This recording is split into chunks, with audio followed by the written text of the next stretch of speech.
Wrestling's a bit of a weird world, isn't it? I mean, words don't mean what they mean. A local medical facility in wrestling speak just means a hospital. When a commentator calls a move vintage, it means the wrestler does it every goddamn match. And when commentary says that someone didn't get all of it, what they mean is that they missed their opponent by a goddamn country mile, completely whiffed, and made the whole thing look about as real as a wrestler's tweet, showcasing how progressive Saudi Arabia is, guys. With that in mind, I'm Adam Wilborn from What Culture, and these are the 10 most awkward, didn't get all of it, wrestling moments. Number 10, the creeper who couldn't punch. Oh God, do you remember the creepers in AEW? A whole bunch of goobers hanging around in Lycra to show that the Dark Order had strength in numbers. It was dark, dark days for AEW. Dark days you can actually read about in the brilliant Becoming All Elite, The Rise of AEW by Michael Sidgwick, available now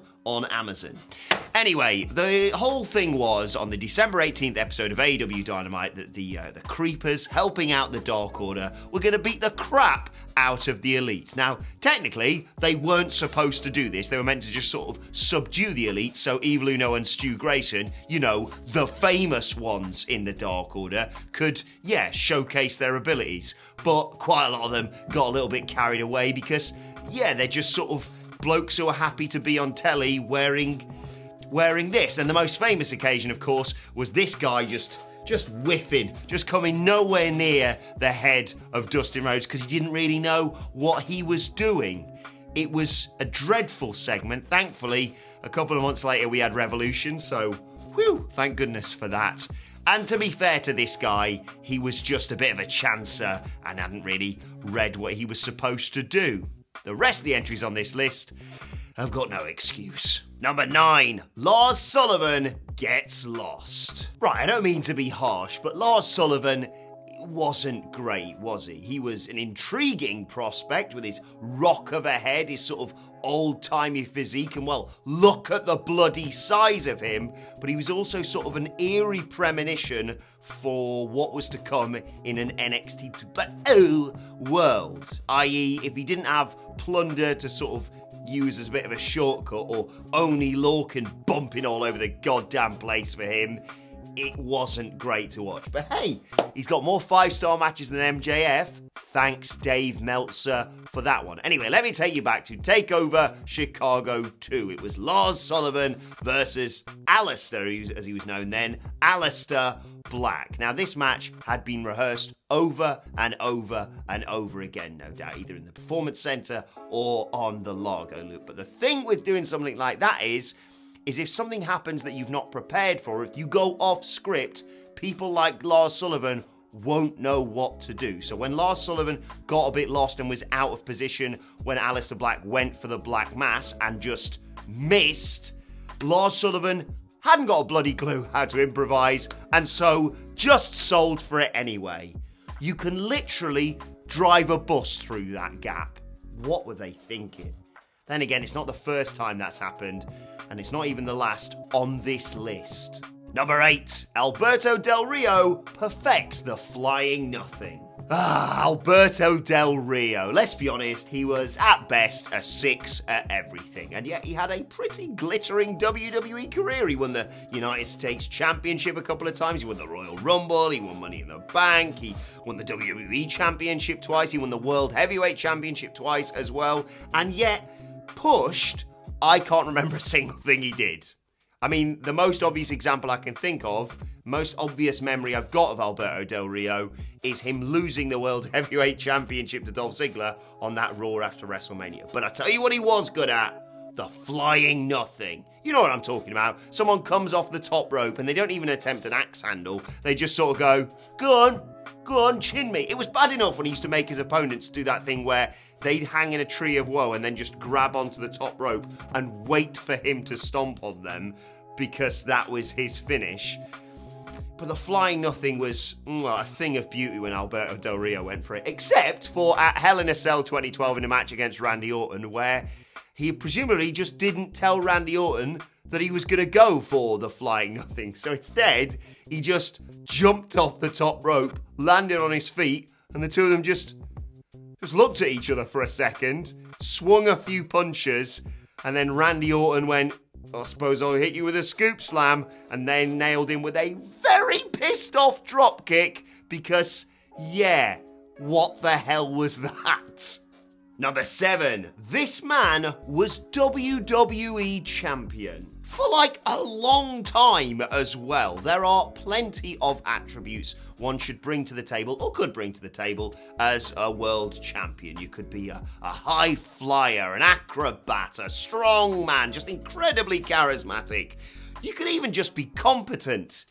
Jinder Mahal wasn't. He was effectively WWE's shortcut to try and find a new market that wasn't even really ready to be monetized, and it didn't work either. So we just got, 6 months of crap for no goddamn reason.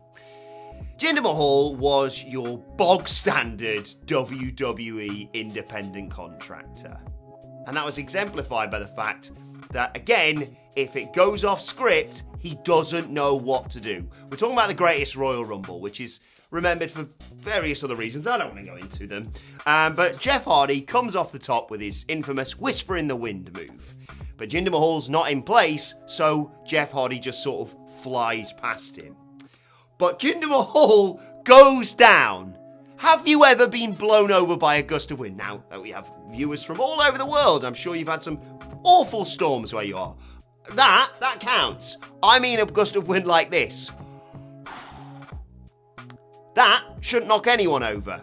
Especially not a wrestler that size, because he's a goddamn wrestler and not a leaf in midwinter. WWE champion, I ask you. Number 6, The Undertaker botches the big boot. I will say this, I quite like the idea heading into WrestleMania 34. John Cena wasn't sure how he was going to get onto the Mania card. He didn't win the Royal Rumble, he didn't win the Elimination Chamber, and he thought, well, how else am I going to get on there? I mean, he contemplated going in the Andre the Giant Memorial Battle Royal and went, actually, why would I mess about with bollocks like that? It's bloody pointless. I'll just get pissed at ringside instead. But before that, he'd offered out The Undertaker, who just not responded for weeks on end, even when John Cena pulled this face.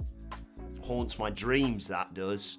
Anyway, on the show itself, he thinks, I'll give it one more go, and he calls out The Undertaker, and the lights go down, and when the lights come back up, who's there? Not Taker, Elias. Remember him? Anyway, Taker did eventually come out and squash John Cena in like a 2-minute match. But the problem was, in that 2-minute match, The Undertaker had hips like your nan and botched the big boot. He literally botched like 1/5 of his offense. But to be fair, he's getting on a bit, and I get the feeling that this probably isn't going to be in the Hall of Fame montage. Sorry, mate. Number 5, Jackie GAYDA sells for a Trish Stratus Bulldog. A match so bad it was known in shorthand as that Jackie GAYDA match. In fact, if you look up Jackie GAYDA, yeah, there you go. Jackie GAYDA, load of crap. It's just what it says, basically. I feel a bit bad for her, burying her like this. It's a bit like the Creeper. She was woefully underprepared for something like this, and yet you just get the sensation with the higher-ups at the time that they went, yeah, bollocks, put her out there against Trish Stratus. Let's just see what happens. She ducked a back body drop and Trish Stratus took her into the corner and was not pleased. Yes, she covers her mouth, but you can still see those bulging eyes of Trish's who can't believe what she's been stuck working with. And then in the infamous spot, Trish Stratus comes off the turnbuckle and doesn't get all of it, let's say, with a bulldog. Now, I know we can't show clips on here, so in fact, I'm going to recreate this spot for you right now. So, Trish Stratus comes off, goes to bulldog Jackie GAYDA and just sort of clips her on the back of the head. Jackie GAYDA sells it like she's got a bloody wasp going around her head. Goes around her head. Ah! Number 4, Charlotte Flair kicks nobody. I don't know if I have some mixed emotions when it comes to Charlotte Flair, Don't get me wrong, she is phenomenally talented. There was a bit a few years back where I think we all realised, wait a second, everyone in WWE has had their best match when they faced Charlotte Flair. There's got to be something to that. 2018, she was off the scale. And then recently, it feels like she's been a bit It's like if she can't be arsed, you're not getting a good match. It's weird. It's like the way she talks is sometimes a little bit weird when she says things like, I don't need you anymore. Remember that? That was a weird one, wasn't it? Anyway, back at Hell in a Cell, she was facing Rhea Ripley, and she just kicked the air, basically. It was further away, her kicks, than Aleister Black against Lars Sullivan. Maybe she thought she could get away with it because it was a pandemic and everyone was watching and they had those weird screens, and we'd take anything to distract us at that point, whether it be banana bread or whiffed kicks, apparently. But come on, look at that. You can do better than that, Chaz, come on. Number 3, Matt SYDAL is caught slipping. Bit of a guilty pleasure, this one, because I really like Matt SYDAL. We had him back in WCPW. I got to chat to him, and he seemed like an absolutely lovely bloke. But this is funny, innit? All Out 2020 was a cursed show. It was in scorching Floridian heat.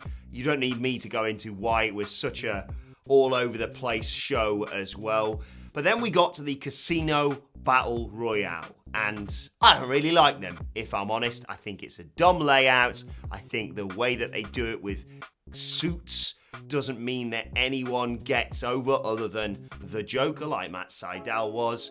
And I don't understand, if you're gonna do a casino-based Battle Royale, why you wouldn't just do roulette numbers, because that's basically a rumble, which is what you're going for, and it makes more sense. Anyway, Matt SYDAL comes out of the Joker at the Casino Battle Royale, and he's doing his whole third eye thing. Don't laugh. But he goes up to the top rope to nail, I think it was Powerhouse Hobbs with that moonsault I've seen him do a million times. He did it to a bloody RKO, let's not forget, back in the day. But the problem is, the ropes are drenched in sweat because of the Floridian heat, and he slips, and he just eats shit, doesn't he? You shouldn't laugh. It's not funny to laugh. He's okay, so we can laugh at it. Number 2, Rikishi nearly breaks his ankle. I did it for The Rock. We all remember it. Kind of weird because as he said that, The Rock was wearing the world title, so not as much of a conspiracy towards the Island Boys, or at least doesn't really hold that much water, if I'm honest. Let me take you back to the year 2000. Who ran over Stone Cold Steve Austin? It was a really intriguing storyline. 11-year-old me absolutely bloody loved it. But it didn't really make much sense, did it, if we're honest? Rikishi did it for The Rock, except not for The Rock. He did it for Triple H, but he was also a bloke who'd just been dancing around with Too Cool a few weeks back. So it's a weird gear shift that didn't really work. They transitioned Stone Cold into a feud with Triple H because that'd be better for the road to WrestleMania. And Rikishi and The Rock had some matches because The Rock was pretty pissed off that Rikishi just made this whole thing up.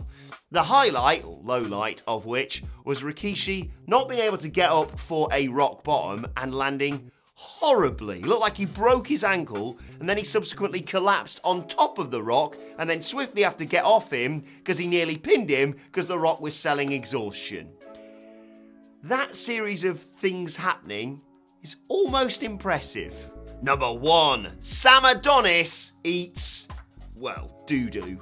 If you've never seen Triple Mania, you really should watch it. It is arguably the most complete pro wrestling experience you are ever likely to witness. AAA puts on this bonkers big budget showcase with guys in there who can do some jaw-dropping stuff, whether it be dives or acrobatics or whatever. And if that's not your sort of thing, don't worry, there's still Vampiro on commentary, farting and refusing to go out there to do stuff until his fucking music gets played. And then there is Sam Adonis, a person who's no stranger to getting people's attention. I think that's the nicest way I can say something like that. So anyway, Adonis is in this match, which also features 2 clowns, one called Murder and one called Dave. Great, I'm already hooked. And yet somehow Adonis is the one who eats the custard pie. You see, he goes with this big springboard moonsault onto someone who's already attached to a stretcher on the outside. He's going to jump off the ring ropes, woo, flip over